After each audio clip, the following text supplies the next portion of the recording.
contenga la sustancia olorosa que se haya escogido debajo de la fosa nasal que se está examinando, manteniendo ocluido el otro lado de la nariz, sin hacer compresión de la misma y con la boca del sujeto cerrada. Se solicita al paciente que reconozca el olor, operación que se repetirá con la otra fosa nasal con otra sustancia. Tiene importancia resaltar que no se deben utilizar sustancias irritantes y deben utilizarse olores conocidos por el sujeto examinado. La respuesta del examen del primer par craneal puede ser que el paciente no perciba los olores, en cuyo caso decimos que hay anosmia. Si el sujeto tiene una disminución del sentido del olfato, decimos que hay hiposmia. Hablamos de parosmia cuando el sujeto confunde los olores, lo que indica lesión de la corteza cerebral.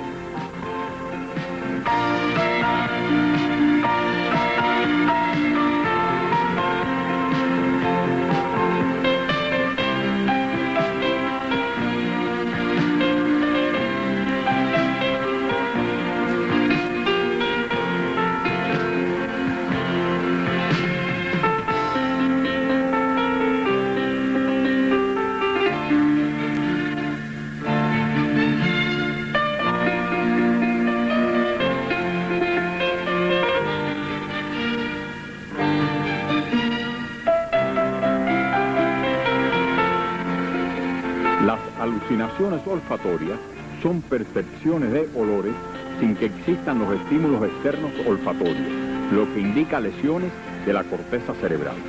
En resumen, el primer par craneal o nervio olfatorio se explora colocando sustancias olorosas, suaves, conocidas por el paciente y que no sean irritantes, debajo de cada fosa nasal, mientras ocluimos la otra y mantenemos cerrada la boca del paciente.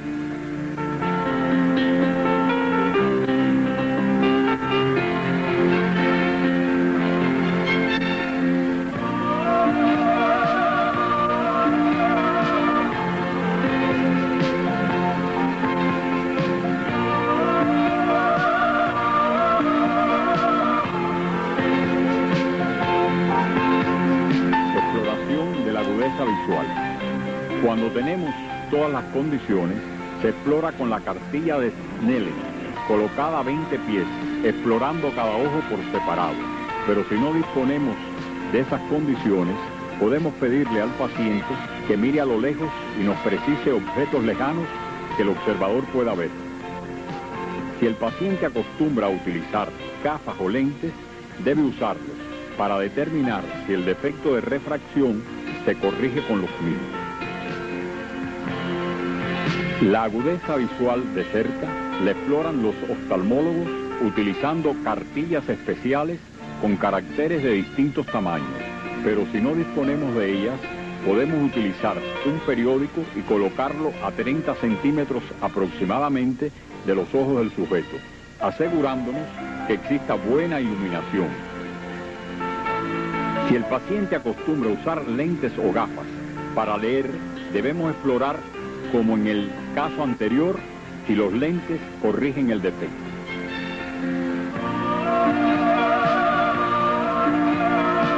La perimetría y campimetría determinan el perímetro y precisa el campo visual del paciente, lo que se realiza en el consultorio del oftalmólogo con los equipos adecuados. Pero si necesitamos explorar simplemente los campos visuales del paciente sin recurrir a estos equipos, podemos hacerlo de la siguiente forma. Se coloca al sujeto frente al observador.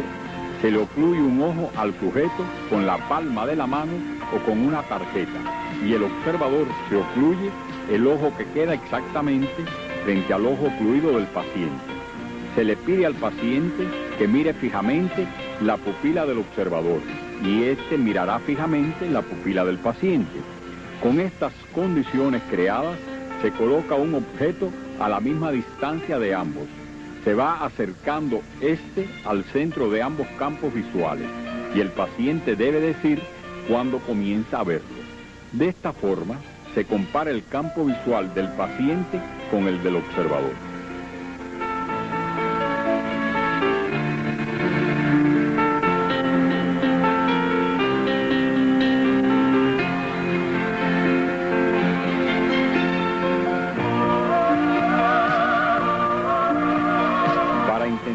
localización de las lesiones de la vía óptica, podemos ayudarnos de un esquema donde los campos visuales se observan con el lado contrario de la retina de cada ojo por la inversión que se produce en el cristalino, y las vías que vienen del lado interno o nasal de ambas retinas se cruzan en el quiasma óptico, mientras que las que proceden de los lados externos de la retina no se cruzan.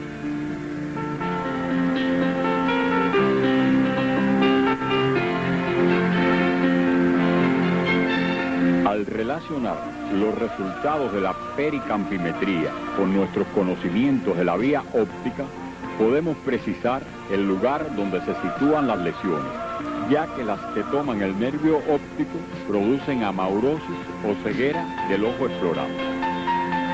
Cuando está tomada una cintilla, se produce pérdida de la visión de las dos mitades derechas o izquierdas de ambos campos visuales, donde hablamos de hemianopsia homónima. Si las porciones del campo visual son derechas en el campo visual de un ojo e izquierdas del otro campo visual, hablamos de hemianopsia heterónima y puede ser signo de lesión que asiente en el quiasma óptico, en su porción anterior, como ocurre en las compresiones por tumores hipofisarios que nos dan hemianopsias bitemporales. Las lesiones de los labios de la cisura calcarina dan alteraciones de la mitad superior o inferior del campo visual, lo mismo que las compresiones uniformes de la parte superior e inferior del quiasma óptico, lo que da las cuadrantanopsias. Visión de colores. Aunque el especialista cuenta con láminas apropiadas, se puede explorar mostrando al paciente hilos, estambres, papeles u otros objetos de colores y pidiendo que los identifique. Examen de fondo de ojo.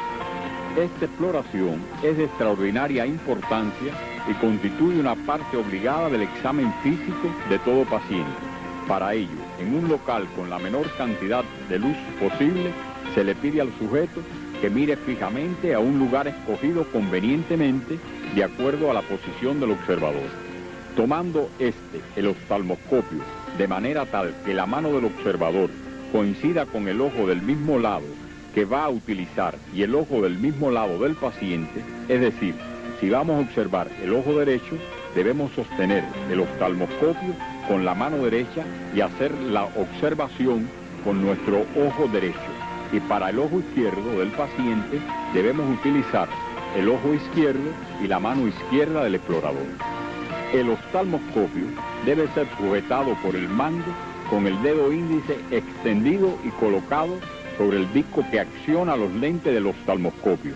Se debe comenzar la observación a través del orificio del oftalmoscopio con la luz del equipo encendido, a una distancia aproximada de 50 centímetros del sujeto, dirigiendo el haz de luz hacia la pupila, hasta visualizar el reflejo rosa-naranja que corresponde a la retina, después de lo cual se aproxima el explorador al sujeto, manteniendo enfocado el reflejo rosa-naranja hasta poder ver los vasos del fondo de ojo, para después localizar la papila y examinar todo el fondo de ese ojo.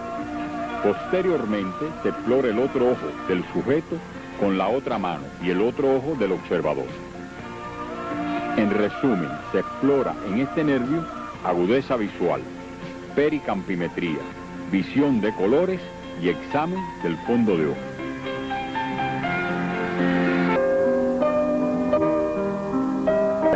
Darse cuenta si las aberturas palpebrales son de la misma amplitud o si una de ellas está más estrechada porque el párpado superior de un lado está más descendido que el otro. En este caso se denominará ptosis palpebral de ese lado. Igualmente, si un ojo está cerrado porque no hay elevación del párpado superior de ese lado, será índice de parálisis de ese músculo. Después de observar la abertura palpebral, vemos si ambos globos oculares se encuentran simétricos o si por el contrario alguno de ellos presenta desviación hacia arriba, abajo, afuera o adentro. Para explorar los movimientos oculares, nos situamos frente al paciente y colocamos nuestro dedo índice a unos 30 centímetros de su cara y le invitamos a que sin mover la cabeza o fijándosela con una mano, siga con su vista el dedo que movemos frente a sus ojos en dirección vertical de abajo arriba y viceversa, y después en sentido horizontal de derecha a izquierda y viceversa, hasta las posiciones extremas. Terminamos esta exploración moviendo el dedo en dirección circular para imprimir al globo ocular un movimiento rotatorio.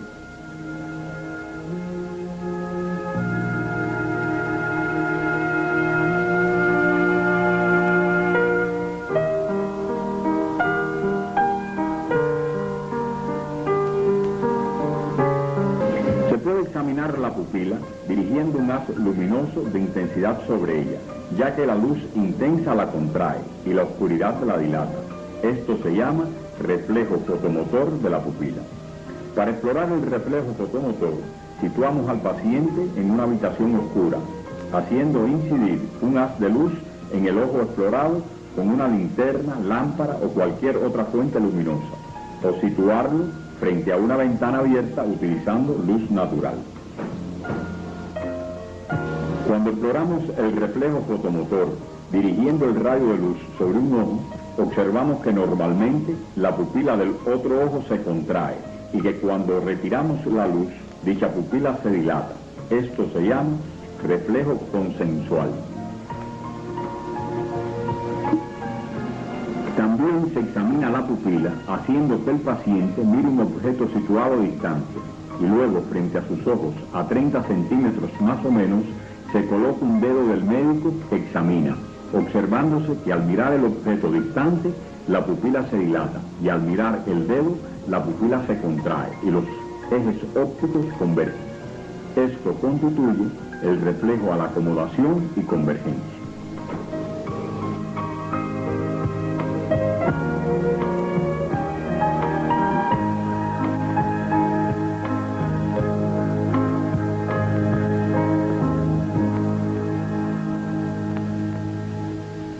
Las parálisis que interesan a los músculos del ojo reciben el nombre de oftalmoplegia.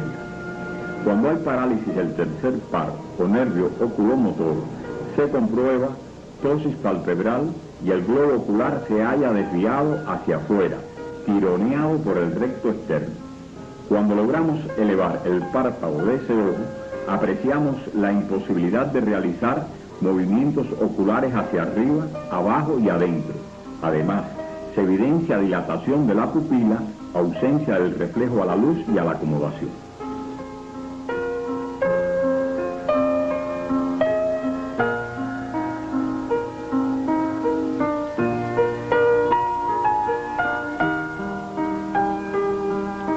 En la parálisis del cuarto par o nervio troclear, el ojo se encuentra más arriba de lo normal, desviado hacia adentro.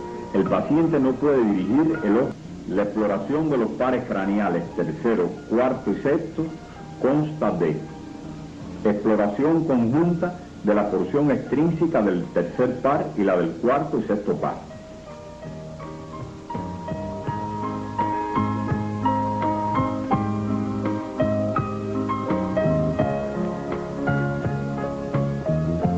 Realizamos la observación para determinar 1. Abertura palpebral. 2. Simetría ocular. 3. Movimientos oculares.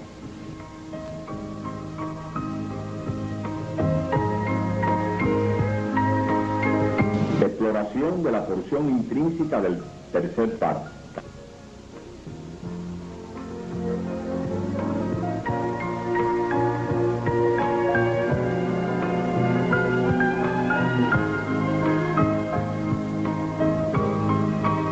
Para lo cual realizamos 1. Exploración de la pupila, contornos, diámetro, simetría, situación.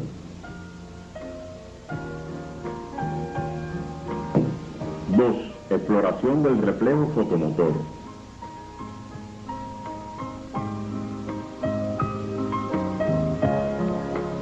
3. Exploración del reflejo consensual.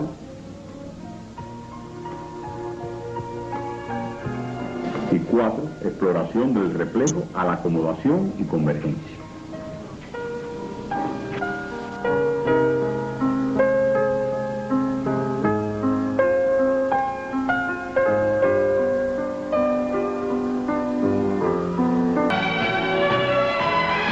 La protuberancia, y después de un corto trayecto intracraneal, se divide en 3 ramas: postálmica, maxilar superior y mandibular, las que abandonan el cráneo por 3 agujeros diferentes.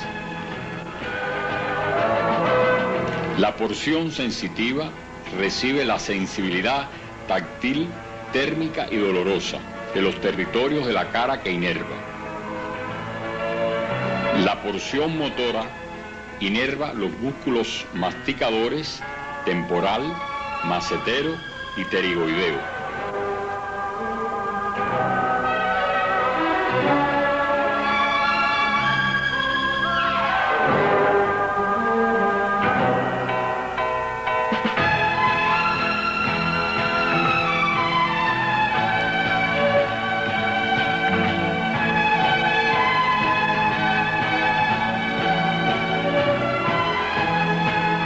La porción sensitiva se explora con pedazos de algodón y objetos punzantes, que puede ser una aguja hipodérmica, y tubos de ensayo con agua fría y caliente, que determinan la sensibilidad de la cara.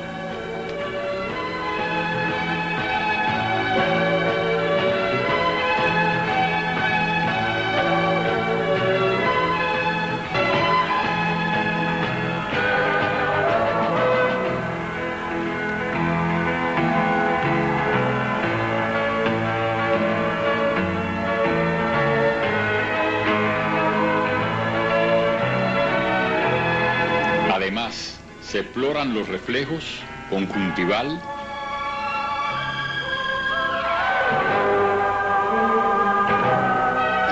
estornutatorio y mentoniano.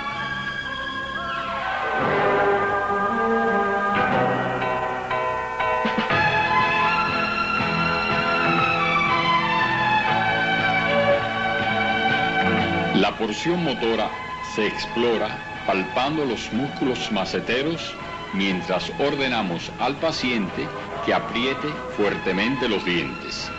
Además, oponiéndonos a los movimientos masticatorios. Si está afectada la porción motora, vemos que se desvía la mandíbula. En resumen, el nervio trigémino se explora a través de la sensibilidad de la cara, los reflejos conjuntival, estornutatorio y mentoniano, palpando los maceteros contraídos y oponiéndonos a los movimientos masticatorios.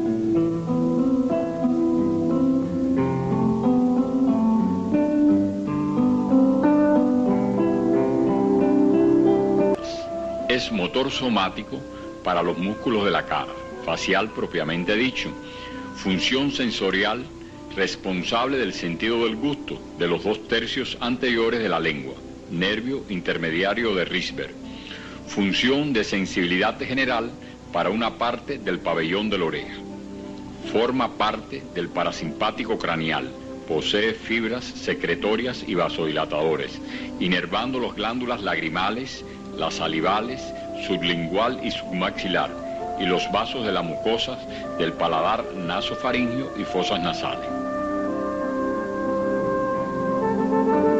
Para examinar el nervio facial debemos explorar la función motora y la función sensorial.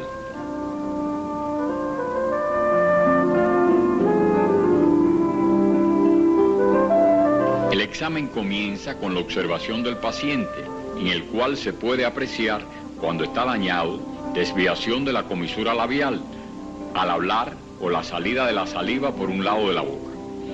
Se ordena al paciente que arrugue la frente. Con esta maniobra se explora el facial superior, que frunza el ceño.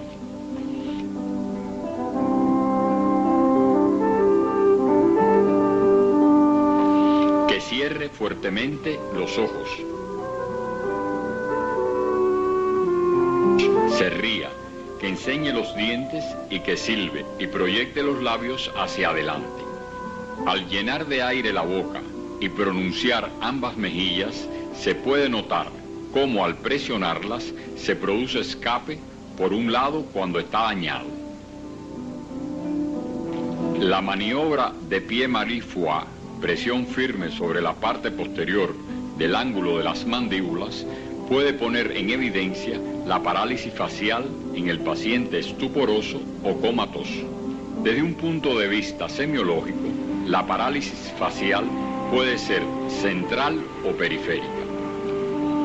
La parálisis facial central es aquella en que la causa que la produce se encuentra entre el núcleo motor del facial y la zona de la circunvolución frontal ascendente, zona motora piramidal, donde tiene su origen las fibras del mismo.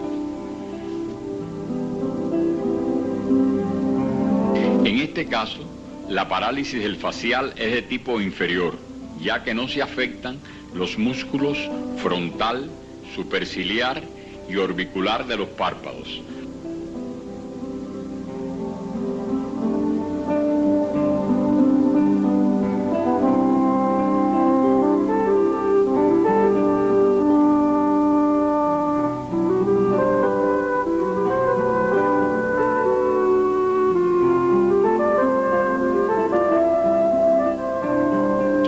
Parálisis del facial se une en el mismo lado del facial paralizado una hemiplegia o monoplegia, pues la lesión afecta a todas las fibras del haz piramidal antes de cruzarse. El gusto y la salivación no están afectados.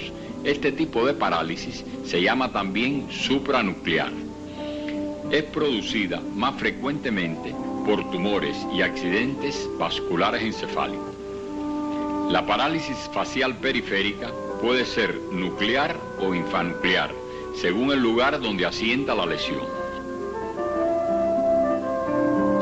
En la parálisis nuclear del facial se observa una parálisis de todos los músculos de la cara, del mismo lado que aquel en donde se encuentra la lesión. La parálisis infranuclear del facial es también llamada parálisis total del facial, parálisis tipo Bell o parálisis tipo superior e inferior. La causa más frecuente de la parálisis facial periférica es la llamada parálisis a frigori, supuestamente causada por virus. El paciente debe mantener la lengua fuera de la cavidad bucal. Se toman hisopos algodonados y en forma sucesiva, enjuagándose la boca entre gustación y gustación, se humedece cada una de las mitades de la lengua en sus 2/3 anteriores con sabores amargo, quinina, sales biliares, salado, sal común, dulce, azúcar, ácido, ácido cítrico, que constituyen los 4 sabores primarios. Se procede a examinar primero una mitad de la lengua y luego la otra mitad. El hisopo, muy ligeramente humedecido, se aplica sobre la parte anterior y media de la lengua.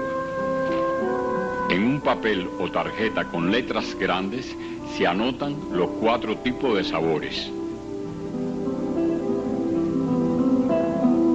Cuando se efectúa la prueba, el paciente indicará a cuál de los sabores corresponde. De este modo, evitaremos que cierre la boca, ya que la difusión de la sustancia puede permitir el gusto en el tercio posterior. Muchas veces, antes del examen, el enfermo nos informa que no paladea lo que ingiere, que todo lo que come o bebe le sabe igual. Las principales alteraciones encontradas son ageusia, pérdida del sentido del gusto; hipogeusia, disminución del sentido del gusto; parageusia, confusión o perversión de los sabores.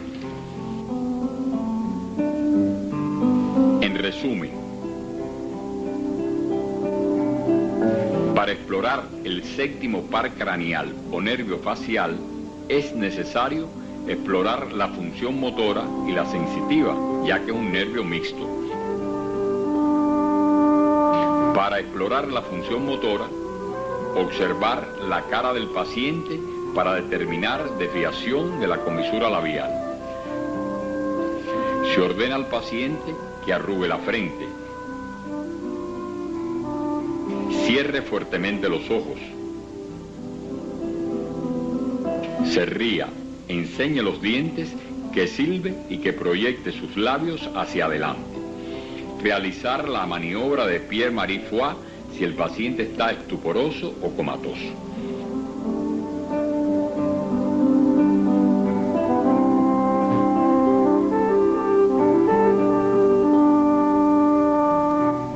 Para explorar la función sensorial, el paciente debe mantenerse con la lengua fuera, tocar la mitad de la lengua en sus 2/3 anteriores con hisopos algodonosos humedecidos con sustancias amargas, saladas, dulces y ácidas, poniendo un cartel con letras para que el paciente señale el sabor. Debe enjuagarse la boca. Unidos en un tronco común, los dos nervios salen del conducto auditivo interno junto al séptimo par, pasan por el ángulo pontocerebeloso y entran en el tallo cerebral, a nivel del surco bulbo protuberancial, inmediatamente por detrás del séptimo par. A partir de su entrada en el tallo cerebral, sus vías se diferencian totalmente.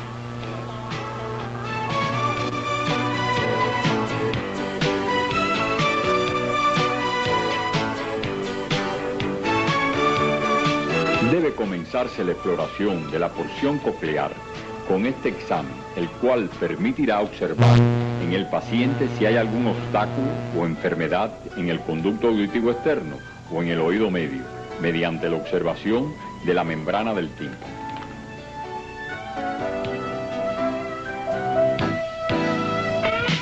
Después, en un recinto sin ruidos, ocluyendo uno de los conductos auditivos del paciente, se le habla en una voz baja o cuchicheada, a cierta distancia, la que se va acortando hasta que el paciente nos oye. Si no oye la voz cuchicheada, se le acerca al oído un reloj, el cual se va alejando para determinar la distancia a que deja de oírlo, comparándola después con la del otro oído. Si no oye el reloj, se hace vibrar un diapasón y se procede igual que con el reloj.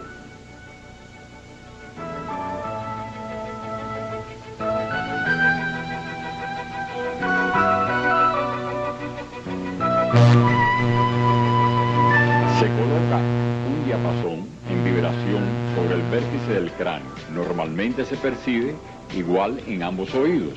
Si se percibe más en uno que en otro, se dice que el Weber está lateralizado. Si la sordera es de origen interno, el Weber está lateralizado hacia el oído sano y la vibración se percibe mejor en ese oído.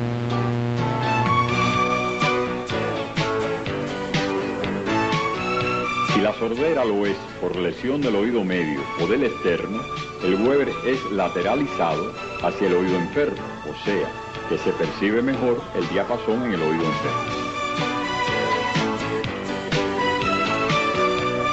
Hacemos vibrar un diapasón y lo colocamos sobre la apófisis mastoide del lado que estamos explorando, advirtiéndole al paciente que nos avise cuando deje de percibir. Al avisarnos el paciente, colocamos el diapasón tal como estaba vibrando sobre la apófisis mastoide frente al conducto auditivo externo y le preguntamos si volvió a percibir el sonido del mismo. Normalmente debe oírse el diapasón al ser colocado frente al conducto auditivo externo, pues la conducción aérea es mayor que la ósea. En las lesiones del oído medio, esto no ocurre, predominando la conducción ósea sobre la aérea. En las lesiones del oído interno y en los casos de sordera interna de causa nerviosa, no se percibe el diapasón en ninguna de las posiciones en que se coloca.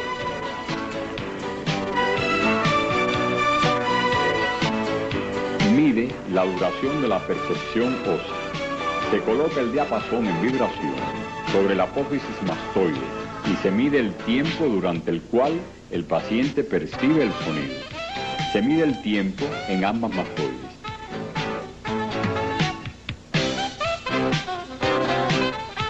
El promedio normal es de 18 segundos.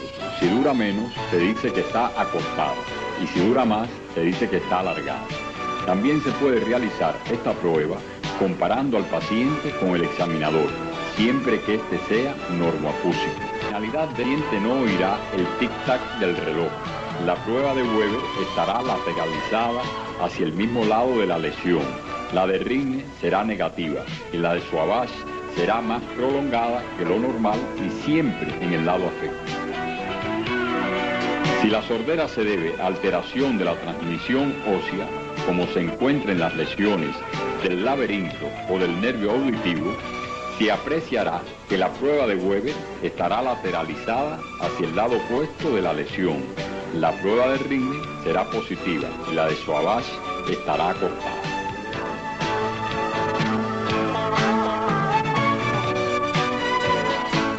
El nervio vestibular es más el nervio de la orientación o dirección que el nervio del equilibrio, para el cual el punto de partida de los reflejos son los músculos, tendones, articulaciones y esqueleto. Para explorar el nervio o rama vestibular realizaremos inspección de la cara y los movimientos oculares, prueba de desviación del índice de Varani, marcha, estrella de Babinski, maniobra de Romberg, pruebas calóricas y rotatorias. Inspección de la cara y los movimientos oculares. Observamos si espontáneamente o al realizar la visión horizontal o vertical hacia las porciones extremas aparece un movimiento espontáneo del ojo, caracterizado por una fase lenta y una fase contraria a la anterior, rápida, que da el nombre a la dirección.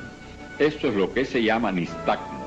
A veces puede explorarse fijando la cabeza del enfermo con una mano, pidiéndole que siga con su vista un dedo de la otra mano a 30 centímetros de distancia. Prueba de desviación del índice de Varani. Se pide al paciente que con su brazo extendido toque con su dedo índice el dedo del observador, quien se ha situado a la distancia de un largo de brazo.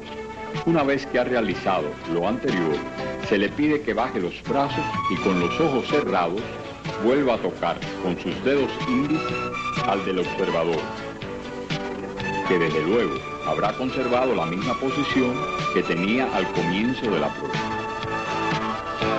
En caso patológico, no lo hará y desviará uno de los índices en un sentido, siempre el mismo durante la exploración.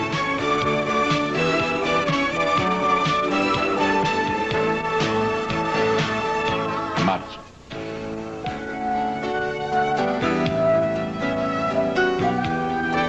En los padecimientos vestibulares, el paciente adopta una marcha zigzagueante, desviándose a uno u otro lado.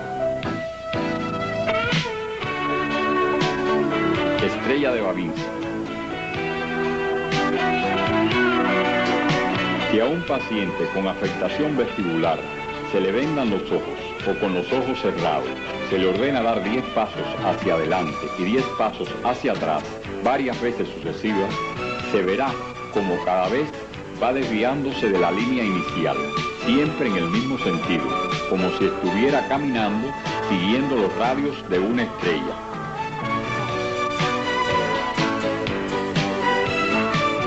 Pudiendo terminar de marchar completamente de espaldas a la dirección en que comenzó a caminar de frente. Maniobra de Romberg. Sirve para explorar coordinación estática.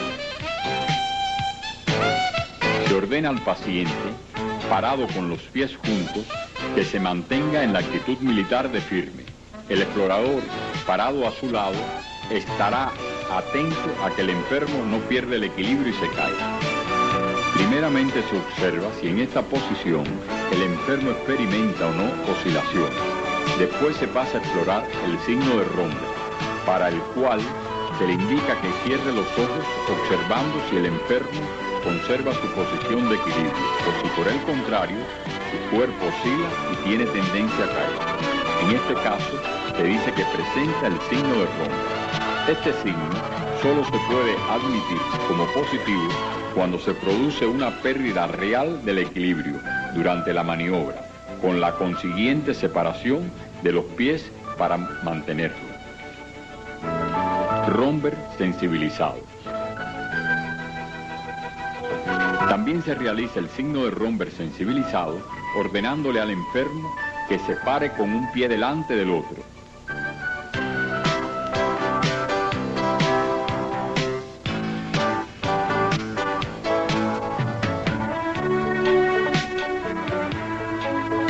O también formando con la pierna elevada hasta la altura de la rodilla de la otra una especie de cuadro. Se le indica cerrar los ojos. Si el signo se halla presente, se observará que el cuerpo oscila y tiende a caer.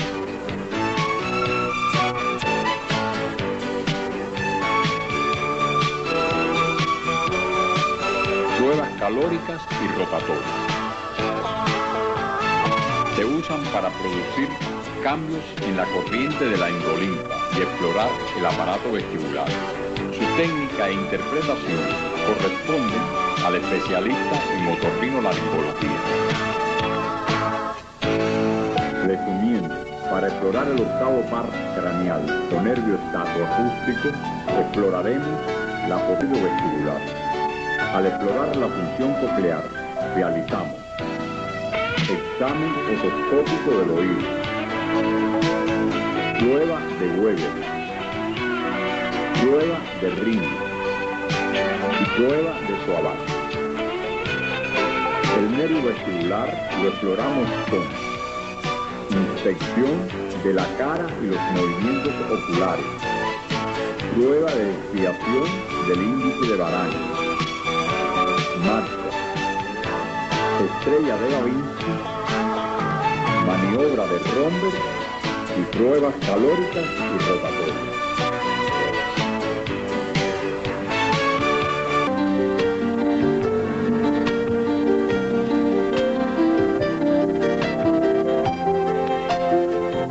Del bulbo y abandonan el cráneo conjuntamente con el nervio vago y el accesorio por el agujero rasgado posterior.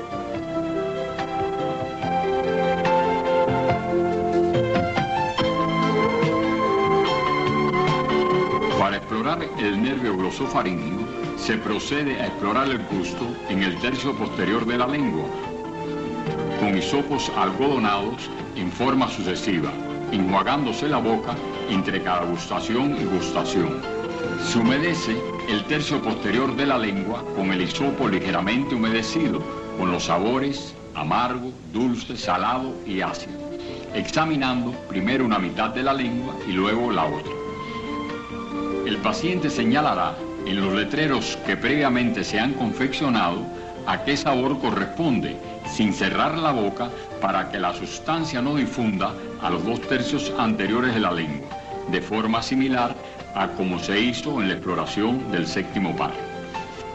Se explora el reflejo faríngeo tocando un lado de la pared posterior de la faringe con un hisopo algodonado. La respuesta normal es la contracción inmediata de la pared posterior de la faringe, con o sin náuseas. Si el noveno par está afectado, no deberá producirse el reflejo, ya que constituye la vía centrípeta sensitiva para el mismo.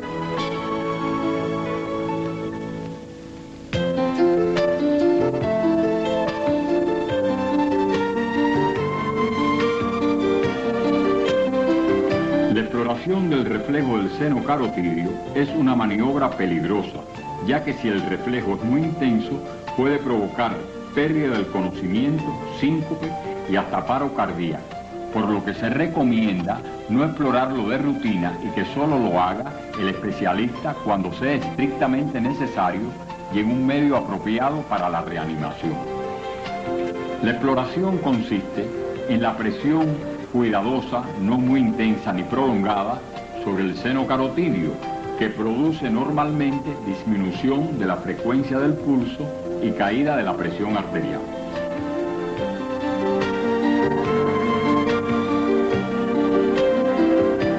Para explorar el fenómeno de Vernet, se le solicita al paciente que diga A mantenido con la boca abierta. Normalmente se produce contracción de la pared posterior de la faringe, lo que no ocurre cuando está lesionado.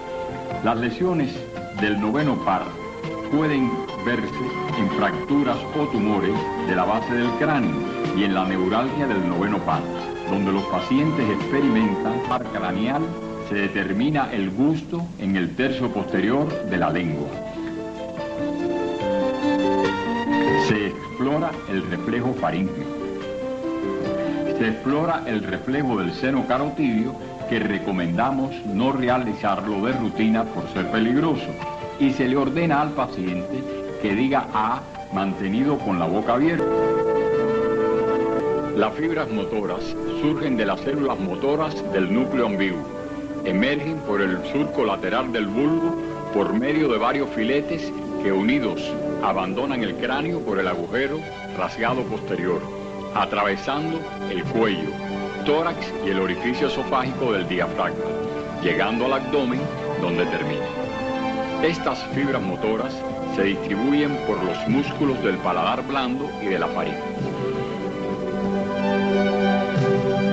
Las fibras sensitivas son de dos órdenes, somáticas y viscerales. Las somáticas provienen del ganglio yugular y reciben sensibilidad del conducto auditivo externo, parte de la oreja, sensibilidad de la dura madre y fosa posterior. Las fibras viscerales reciben su sensibilidad de la faringe, laringe, tráquea, vísceras torácicas y abdomen.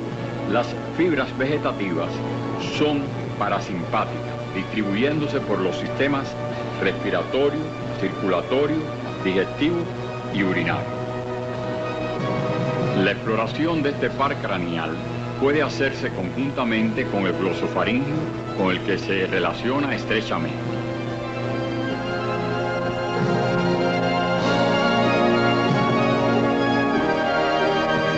Se le pide al paciente que abra la boca y diga A, apreciándose mediante esta maniobra la elevación del velo del paladar, así como la disposición central de la úvula. En caso de parálisis unilateral del vago, solamente se contraerá el lado sano, apreciándose una desviación de la úvula hacia el uso del laringoscopio por el especialista puede determinar si se elevan las dos cuerdas vocales o solamente una como expresión de una parálisis.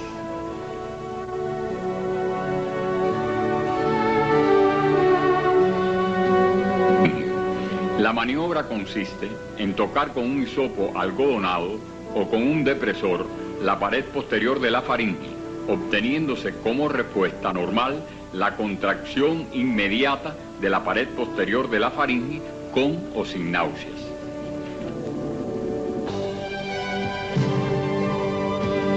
Es una maniobra riesgosa, ya que si el mismo es intenso, puede provocar pérdida del conocimiento, síncope y hasta paro cardíaco, por lo que no se recomienda su exploración de rutina y solamente cuando sea estrictamente necesaria su realización por un especialista.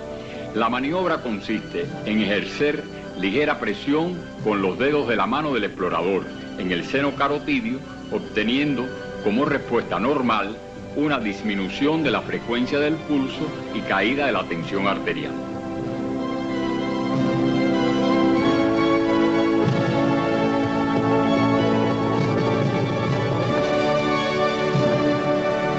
Con el sujeto acostado en el decúbito supino y con sus ojos cerrados, se hace presión sobre los globos oculares con ambos dedos pulgares durante minutos, teniendo cuidado de no lesionar la córnea. Previamente se había tomado el pulso radial y anotado su frecuencia. Después de la compresión ocular deberá registrarse una bradicardia, tanto más intensa cuanto mayor sea el tono vagal del sujeto. Para la realización de esta maniobra Deberá tenerse los mismos cuidados que para la estimulación del seno carótido. Se le ordena al paciente decir A, observándose la disposición de la úvula y su posible desplazamiento lateral en caso de parálisis. El uso del laringoscopio se reserva para el especialista en el examen de las cuerdas vocales. El reflejo faríngeo se explora estimulando con un hisopo algodonoso o depresor la pared posterior de la faringe. Las maniobras de estimulación vagal, como son la compresión de los globos oculares y masaje carotídeo, deberán realizarse con sumo cuidado.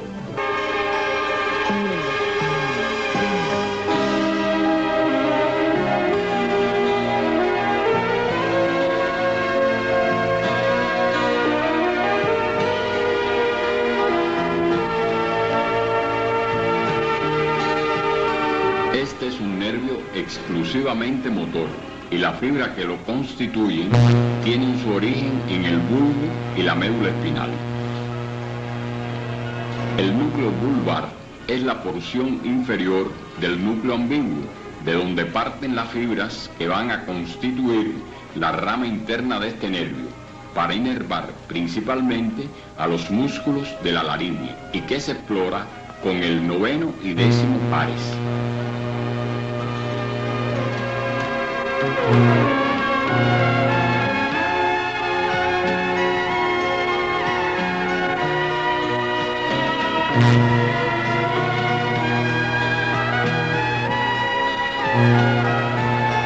Las fibras de origen médulo-espinal constituyen la rama externa de este nervio y se originan en las células del asta anterior de la médula, inervando los músculos trapecio y esternocleidomastoideo del mismo lado.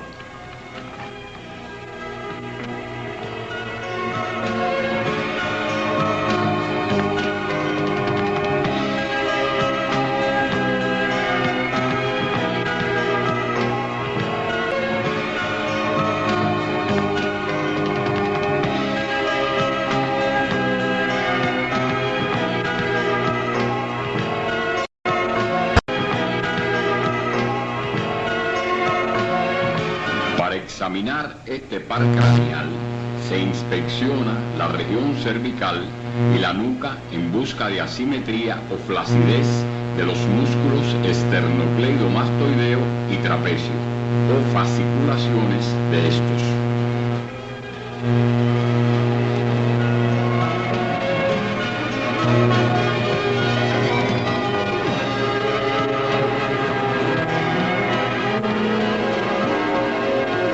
Se palpan estos músculos para comprobar su tono o flacidez.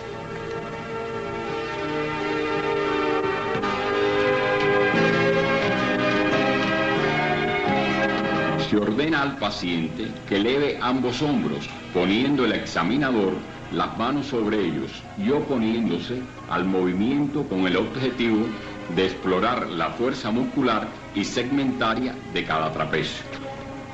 Se le ordena, oponiéndose el examinador al movimiento con una mano apoyada en el mentón del paciente y observando la fuerza muscular.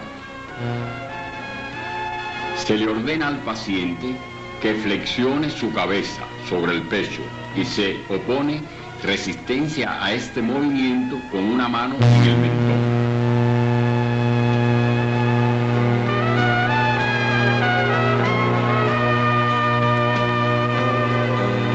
Inspección de la región cervical y de la nuca.